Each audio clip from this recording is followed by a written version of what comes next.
Welcome to Gay Fairfax, a weekly entertainment magazine sharing news, views, and pride. I'm Barry Forbes. And I'm Dave Hughes, sitting in for Michelle Michaels. Each week, we'll bring you events and personalities of interest to the gay women and men in Fairfax County. On this edition, we'll meet Jamie Grant from the gay lobbying and grassroots organizing group called the National Gay and Lesbian Task Force. We'll also speak with some members of the social and support group for gay Catholics called Dignity. And we'll wrap up the show with a performance by Witness, a gay contemporary Christian singing quartet. But first, here's this week's gay trivia question with Peg McCraw. Can you name 5 celebrities who have gay siblings, sons, or daughters? Stay tuned. We'll have the answer at the end of the show. Even though the 4 books of the Gospel never even mention gays or homosexuality, most leaders of the Roman Catholic Church consider homosexuality to be a sin. That makes it tough on the gay men and women who consider themselves to be otherwise devout Catholics. The D.C. chapter of the national group called Dignity helps gay Catholics come to terms with their religion so they can share communion with dignity. Have you ever wondered what it's like to be gay and Catholic? We have with us a special guest, Jeff Kelly, who's a member of an organization who is special for Catholics, their friends, and families. Welcome, Jeff. Thank you. Tell me, where does a Catholic person who's gay go to reconcile their spiritual needs? Well, one place you might go is an organization called Dignity Washington, here in the Washington area. We're part of a national organization, 5,000 members across the country. We have about 100 chapters. The organization, the chapter here in Washington is about 350 members, and we are the largest chapter of Dignity in the country. The organization's purpose is to help gay and lesbian people reconcile their spirituality and sexuality, primarily Catholic people. Mm-hmm. What is the relationship of Dignity with the institutional Roman Catholic Church? Well, Dignity is about, it was founded back in 1969, and for many years, many of the Dignity chapters were associated somewhat with the diocese that they were located in and had masses on a weekly basis on Catholic property. A few years ago, the Vatican issued a document called To the Pastoral Care of Homosexual Persons, which basically told the bishops throughout the world to kick organizations like Dignity off Catholic property. We were, in Dignity, Washington, we were having Mass at Georgetown University for about, I believe, about 14 years on a weekly basis, and the local Archbishop asked us to leave. We moved to a Episcopalian church where we have a Catholic Mass every Sunday, and what has happened is that we've actually thrived since we were kicked off Catholic property. You did better since you were kicked off? How do you explain that? I think a lot of it probably has to do with kind of being an organization under siege, and it kind of drives people together and creates a real, we have a real intense spirituality, I think, at our Mass and among our members. That's really interesting. When is Mass held? We have Mass every Sunday at 7:30 p.m. At St. Margaret's Episcopal Church, which is 1820 Connecticut Avenue, a couple blocks up from the DuPont Circle Metro Station. Is it open to Catholic people only? No, we actually have a lot of, a fair amount of people who aren't Catholic but find that our celebration of the Mass is a very spiritual event and like to attend. We also it's not just gay and lesbian people. We have friends who come, and we have family who attend on a regular basis, people who support our issues. In what other ways does Dignity reach out to the community? We almost now at this point function as a regular parish in some ways, and as part of that we have a number of different social outreach programs. We have we sponsor a monthly newsletter called Looking Forward, which is by and about people with AIDS. Kind of a positive little newsletter that goes out, and it's really distributed now on a nationwide basis. We have homeless shelter feeding program and a lot of other social outreach programs, and lots of our members are involved in AIDS-related organizations. Obviously, a group like this would have a very strong, close feeling of unity, which you've already mentioned. What kind of social aspects does the Dignity provide? Well, we have a lot of social events. We have a monthly newcomers potluck, which is really quite popular. Have a lot of good cooks in the organization. We have dances on a regular basis, and just a lot of varied social events. But really, the closeness is fostered as much by the celebration of the Mass every week and the social outreach things we do also. Mm-hmm. Historically, women in the Catholic Church have been denied a leadership role. How does this work in Dignity Washington? Well, we are unfortunately, like a lot of other gay and lesbian organizations, largely male and largely white right now. And we have been really working on those issues. And one thing we've been working on is inclusivity in the language of the Mass. We encourage different metaphors for God instead of God the Father and the Son, you know, God the Creator, or non-sexist things. But also we just have a fundamental dedication to try to increase female participation in the organization. I think historically the Church has been seen as very patriarchal and has turned a lot of women off, and that's part of why we're working towards integrating more women into the organization. Is that working? Not to a great extent. We're trying hard.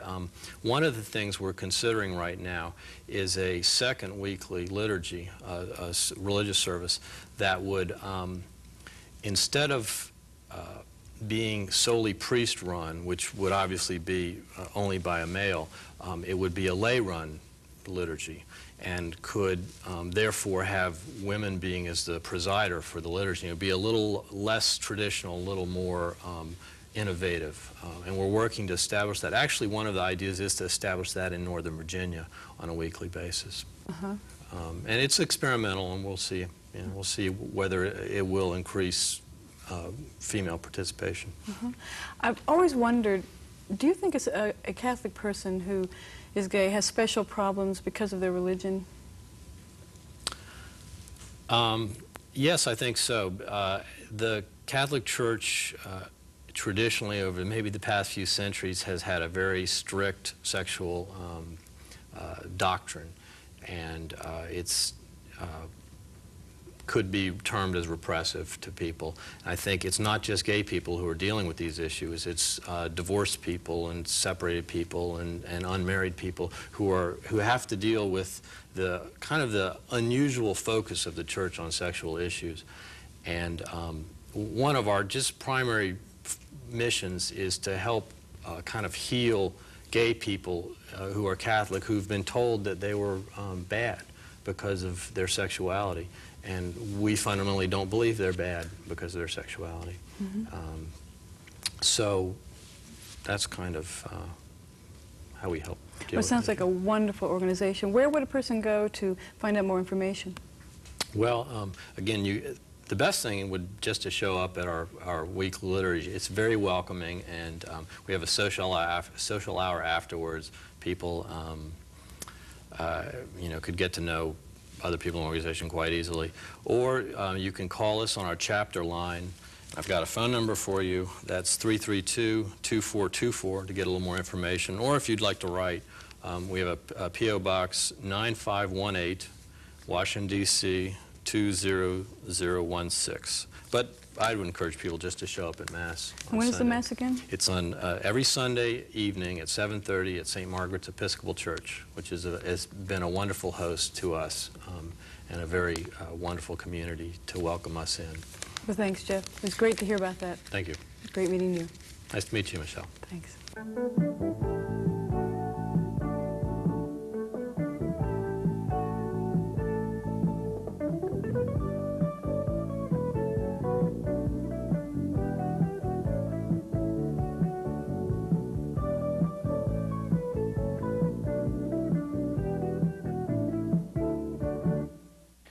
Fighting homophobia and gaining equal rights for gay women and men begins at the local level. but it's sure helpful to have the support of a national group. That's where the National Gay and Lesbian Task Force, or NGLTF, comes into play. I recently spoke with Jamie Grant, NGLTF's development director, about the task force's many organizing, lobbying, and education projects which take homophobia to task. Hi, Jamie, and welcome to Gay Fairfax. Now, what is the National Gay and Lesbian Task Force? Well, actually, our name is very apt because we are a task force. If you look at the broad range of what we do, we lobby, we organize, we do direct action and education for gay and lesbian freedom. And we do that on a task-oriented basis. For the 17 years that the task force has been in existence, at various points in gay history, issues come up that identify themselves as pressing needs in our community, and the task force then targets those needs with project directions that address them. Great. What are a few of the most significant accomplishments of the task force?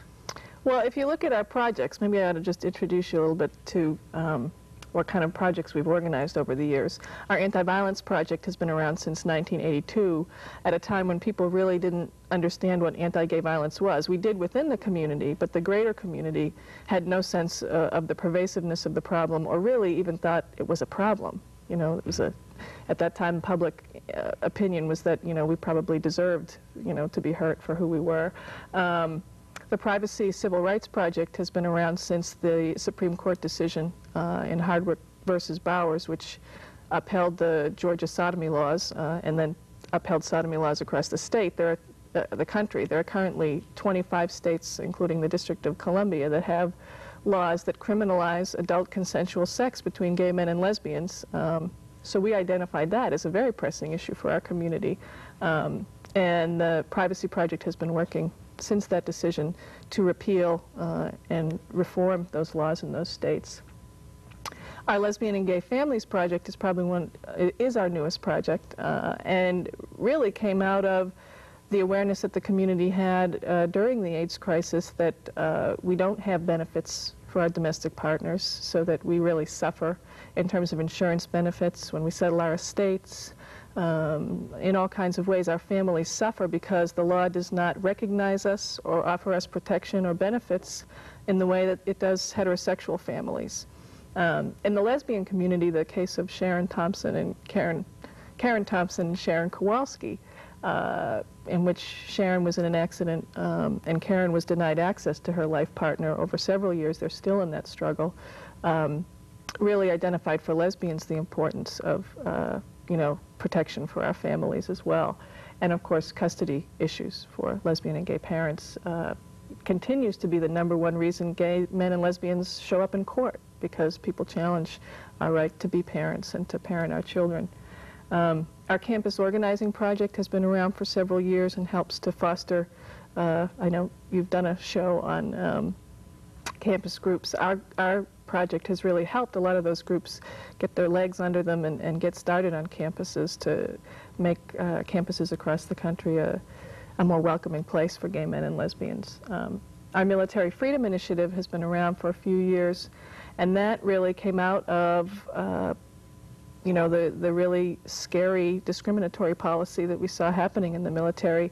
The military is the nation's biggest employer, and we felt very strongly that it behooves them to not be a discriminatory employer against gay men and lesbians who want to serve our country. We also, of course, have a public policy project, which is our lobbying arm, one of our strongest programs at the task force. We, as an organization, have been at the forefront of the AIDS lobbying movement, really the out-front gay voice on lobbying since the early 80s, and that work continues. And we have a media project, finally, which does a lot of things like this, runs around and tries to get the word out about who we are as a people and who we are as a movement to continue a progressive agenda for gay liberation. Great. The passage of the Hate Crime Statistics Act must have been certainly one of the most impressive highlights that you've had so far. Are there a couple other moments maybe that are significant accomplishments that the group has had?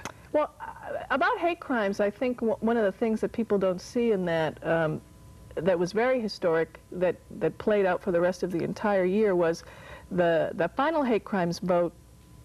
You know, was overwhelmingly positive. You know, we passed. But before the final vote, we beat a Helms amendment that tried to, you know, basically take the meat out of the bill and to discriminate against gay men and lesbians. It was an unfriendly, hostile amendment, and we beat that amendment overwhelmingly by a vote of 77 to 19 in the Senate, and that was the really historic vote there. And it throughout the rest of the year on things like the Armstrong Amendment, which attempts to keep gay men and lesbians out of Big Brother, Big Sister organizations in the district. Again, we had a positive vote on that. Immigration issues, we've had positive votes on.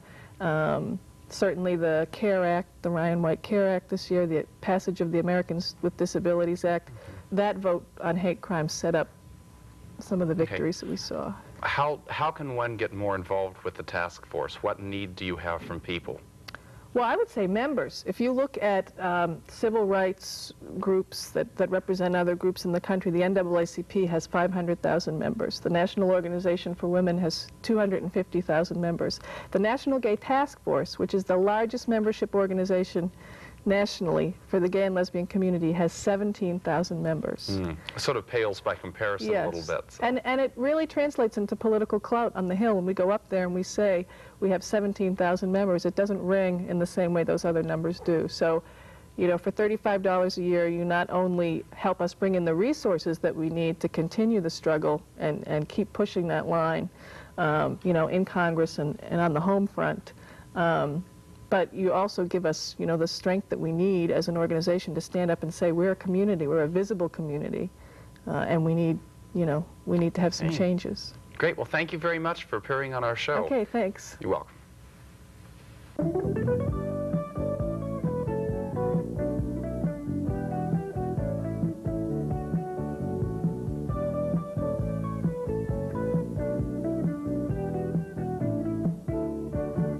If you enjoy watching Gay Fairfax, why not help us produce the Washington, D.C. area's only weekly gay cable television show? You can help by writing scripts, producing segments, running camera, editing tape, or working behind the scenes. We're particularly interested in finding more women interviewers and also people to produce segments. Write to us at Gay Fairfax, in care of the Fairfax Lesbian and Gay Citizens Association, Post Office Box 2322, Springfield, Virginia 22152, or call us at area code 703-451-9528. The Metropolitan Community Church, or MCC, was founded to meet the spiritual needs of gay Christians. Every Sunday morning, the Washington, D.C. area congregation is treated to the spiritual harmony of the Victory Choir. From these ranks have formed a contemporary Christian singing quartet called Witness. Now working on their second record, Witness shares their faith and their music with us now. Hi, my name is Dale. I'm Gary. And we are with the Metropolitan Community Church of Washington, and we're gay, and we're proud of it, and we love the Lord, and the Lord loves us. And we're here to celebrate that and tell people about that Jesus loves us too. Thank you.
bound to whom we're tied.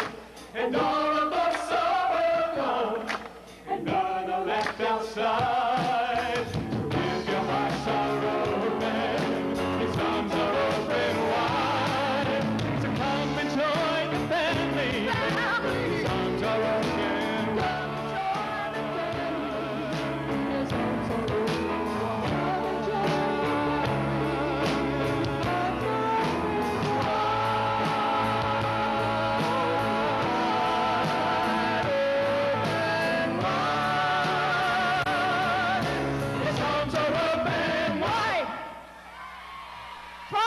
Have a good day.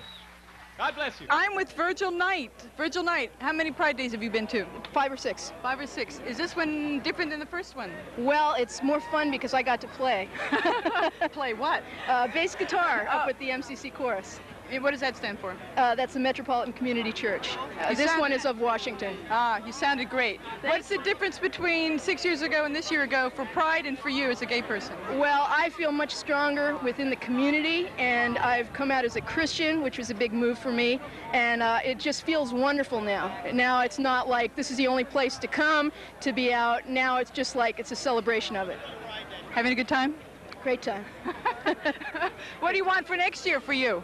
For me, I'd like to see MCC come back and do it bigger and stronger, and that's what we're here for. Nice talking to you, Virgil. Okay, good talking to you. Yeah. Thanks.